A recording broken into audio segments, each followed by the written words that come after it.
Hey guys, welcome to my channel. If this is your first time tuning in, I'm IFBB Pro John Jewett. I'm doing a series on prepping for the New York Pro. I'm currently 12 weeks out. Make sure you subscribe if you haven't so you can follow along for updates. Then in this episode, I'm going to be giving the intro of background, what's happening this week. Matt's going to go into diet changes. We're going to cover a chest, side delt, and tricep workout. And at the very end, I'm going to go into just the stress response and how it can affect your weight loss and fat loss during prep, things to look out for. So for this week, for my just looking at body weight, I was starting to get stagnant. I updated Matt about midweek. I had been around 237, 238, kind of dipping up and down, just depending on my kind of leg inflammation, honestly, from rehab. So I emailed him and just told him things weren't really moving as far as weight goes, and the diet was very manageable. At this point, I get hungry when it's time for a meal, but by no means am I starving or feeling over fatigued. Performance at the gym is really good. I'm still hitting PRs, even in this next workout that you're gonna see.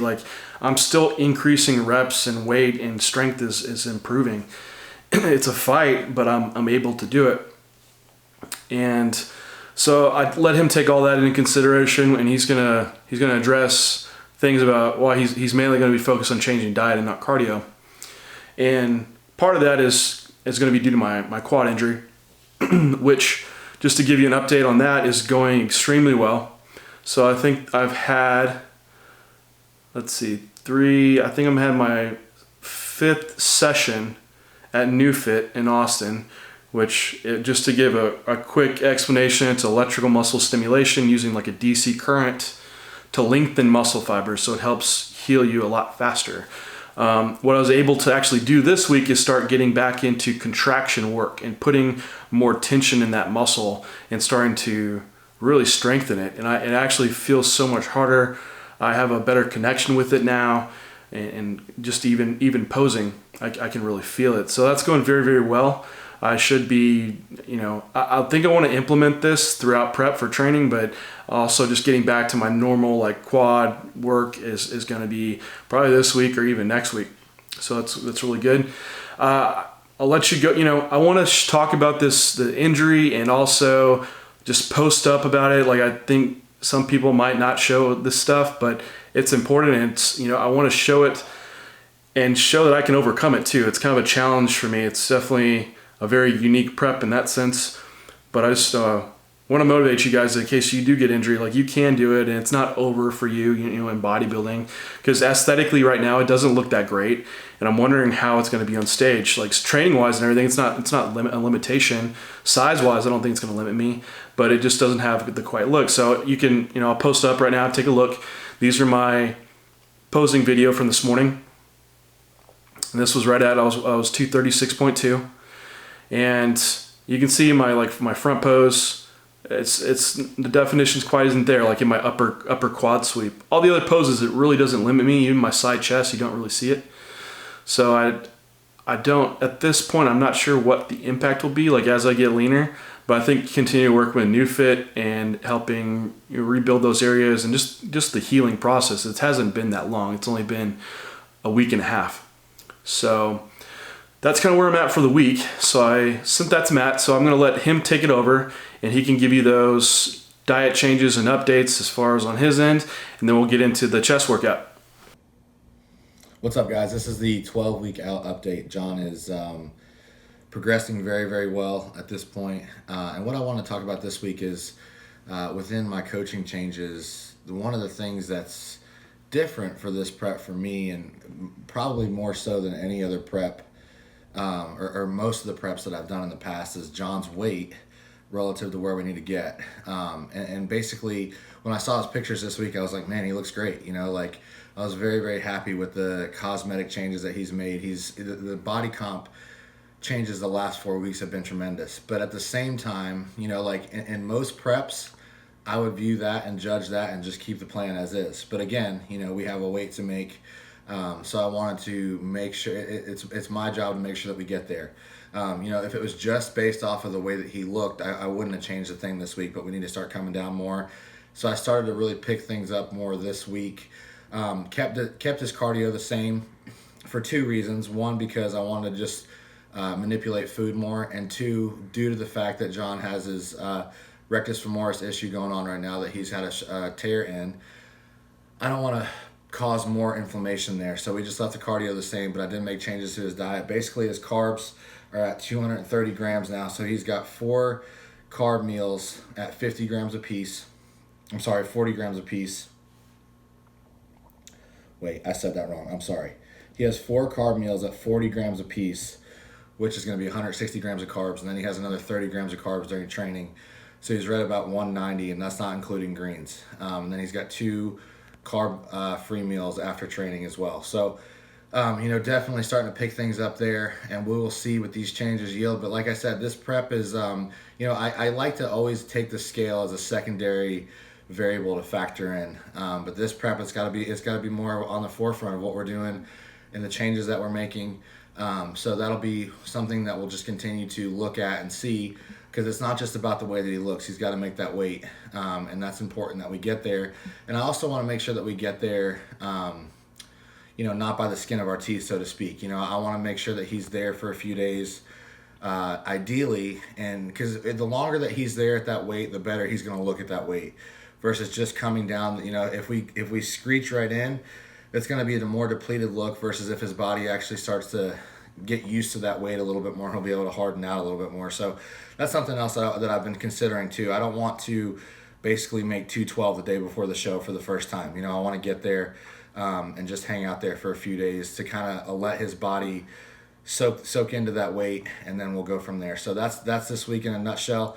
John's putting out a ton of good content, guys, about his recovery. It's something that's very cool to me as well.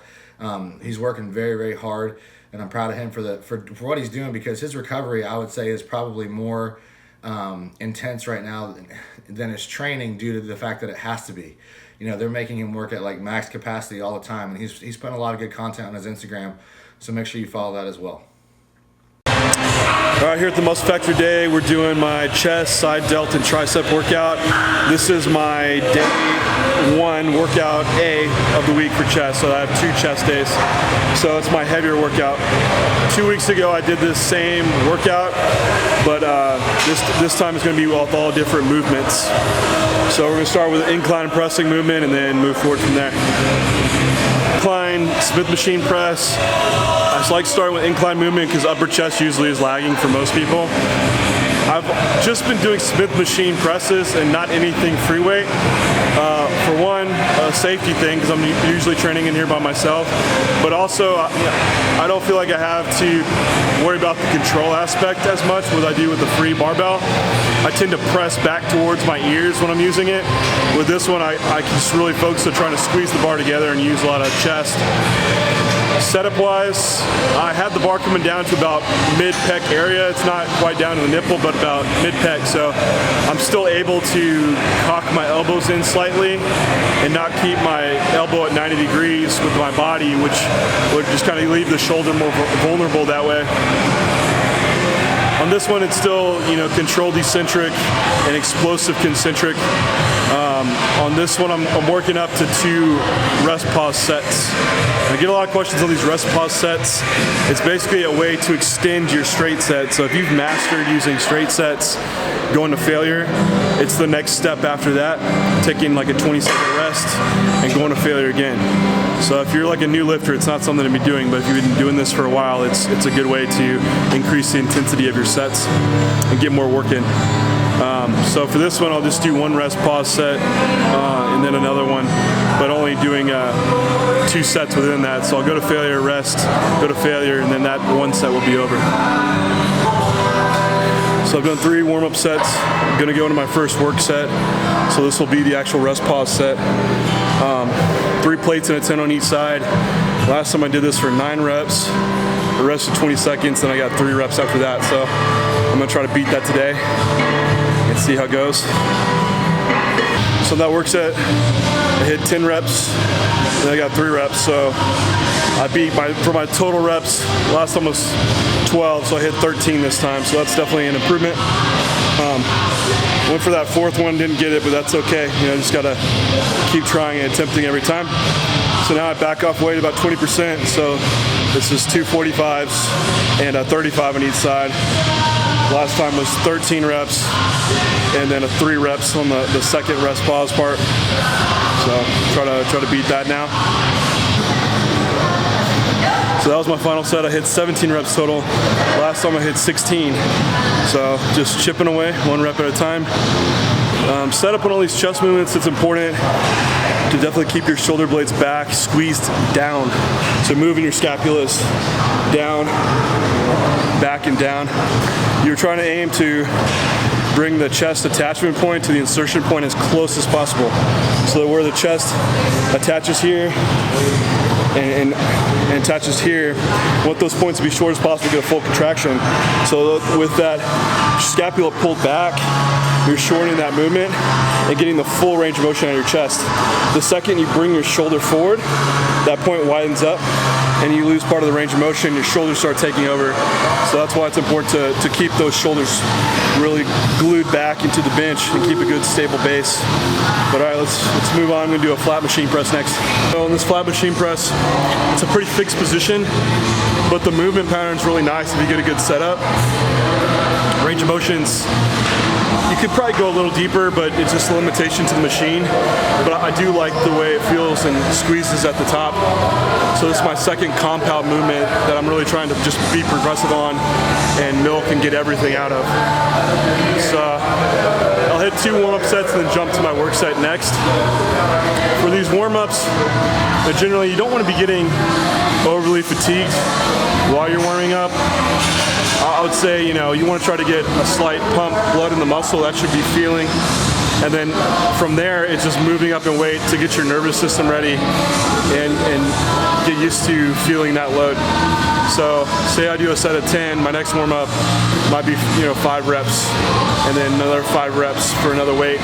So I'm getting up to my work set, which should, might be 10 reps or so. So you don't want to overwork yourself doing it. People ask me like how many warm-up sets I do. First exercise generally 3 to 4.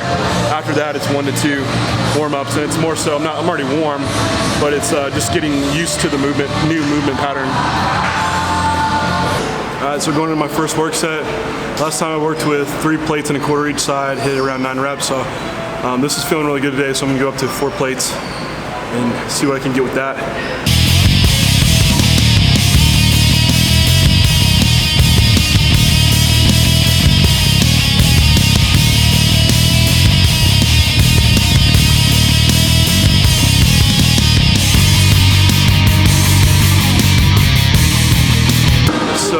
Matched my reps last time with the 4 plates versus 3 plates and a quarter last time, so I got 9 reps total.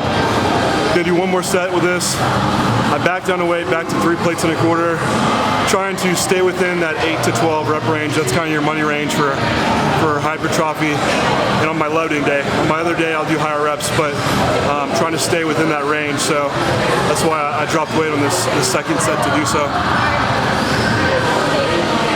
I'm just doing 2 sets on that movement.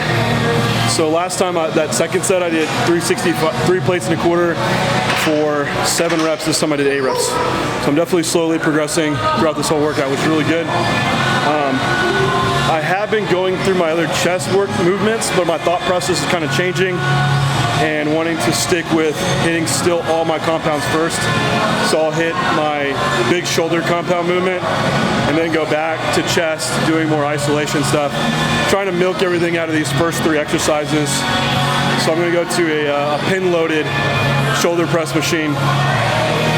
And I'll face the machine and I'll keep my hands a little bit out in front of the body while I'm pressing up. It takes quite a load off the rotator cuff and trying to really externally rotate. And I think it's just safer overall, but you really feel your front delt working very well during it. Last time I did this, the reps were pretty high. I ended up hitting like 15 reps, so I'll go up quite a bit in weight to 270 on this stack and try to hit closer to like 10 to 12 reps. I'll stick with this same movement for 3 total sets with the same weight. Idea here is to get the full range of motion out of the shoulder. So pressing from the bottom and trying to get this elbow to touch my ear. It's not going to, but that's the thought process, going all the way through full range of motion.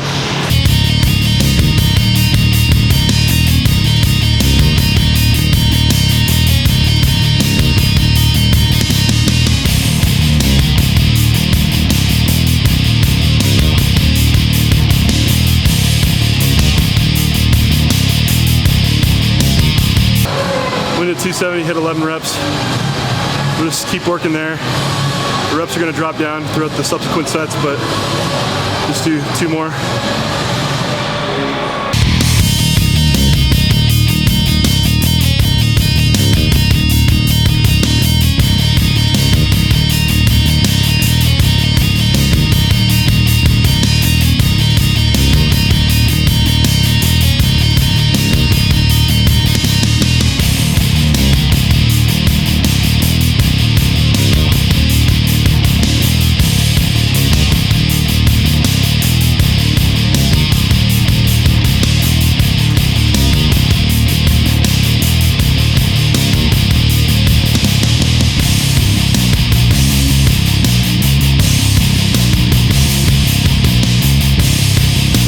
So I'm gonna move back to chest now, hitting a pec deck fly, and then going into a dumbbell floor press.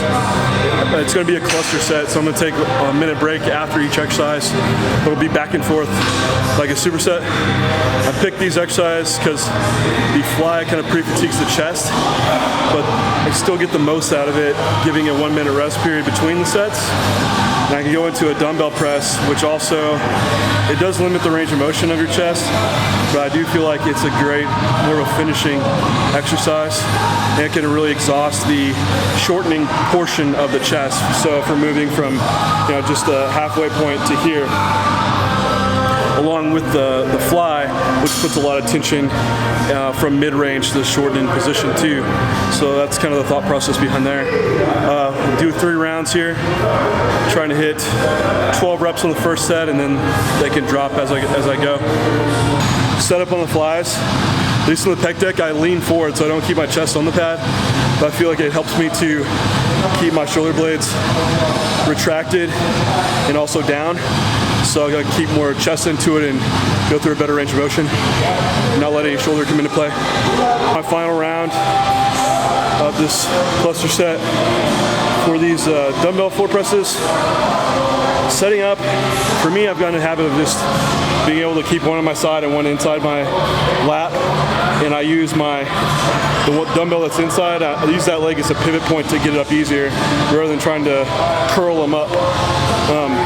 Dumbbell floor press, same thing applies as all these presses we've been doing, keeping the scapulas pulled down and together, trying to really keep that platform within the shoulders really stable. All right, so next I'm gonna go over to shoulders, starting to do more isometric work with them. I'm gonna do a cluster set of a machine lateral raise and then also a lying cable upright row. The cluster set, same setup as for chest, 3 rounds, 1 minute rest periods. Trying to hit 12 reps on the first set. Reps will go down with subsequent sets. For the machine lateral raise, I try to set up and leaving my chest pressing into the pad. I don't grab the handles, I leave my hands off them so I can kind of twist and internally rotate the arm, so I'm kind of pushing with the elbows upward. If you want to think of it as having your kind of pinkies up as you're doing it, just to make sure I'm using my side delt. Once I fatigue on that, that's when I have the upright row next, and kind of going into a compound movement. So side delt's fatigued, and I kind of can further push it with a different movement, bringing other mechanics in. In the lying cable raise, compared to like a dumbbell upright row or barbell upright row, the cable raise is very smooth and you get good tension throughout the full range of motion. Normally on the bottom of a movement with like a barbell, you don't feel that much tension, but with these you do. I try to pull up, but keep the hands about 8 inches out from my chest. So it's not so much external rotation and tearing up the rotator cuff. It's almost like a modified front raise. All right, so that wrapped up my shoulder and chest work. So I'll move on to triceps now. Triceps, I just do 2 exercises. And I try to do variations where I have elbows on my sides and elbows above head, and just rotate different, like whether it's easy bar or dumbbells. So today I'm gonna do rope push downs and then a easy bar incline.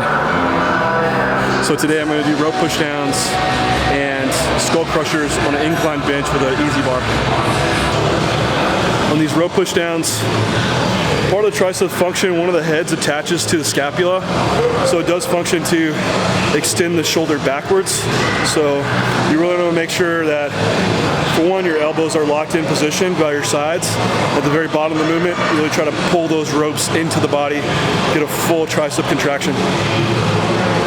All right, so on this one, I'm just hitting 3 sets. Trying to hit 12 reps as my first top set. Stay with the same weight, just let the reps drop as I hit failure each time.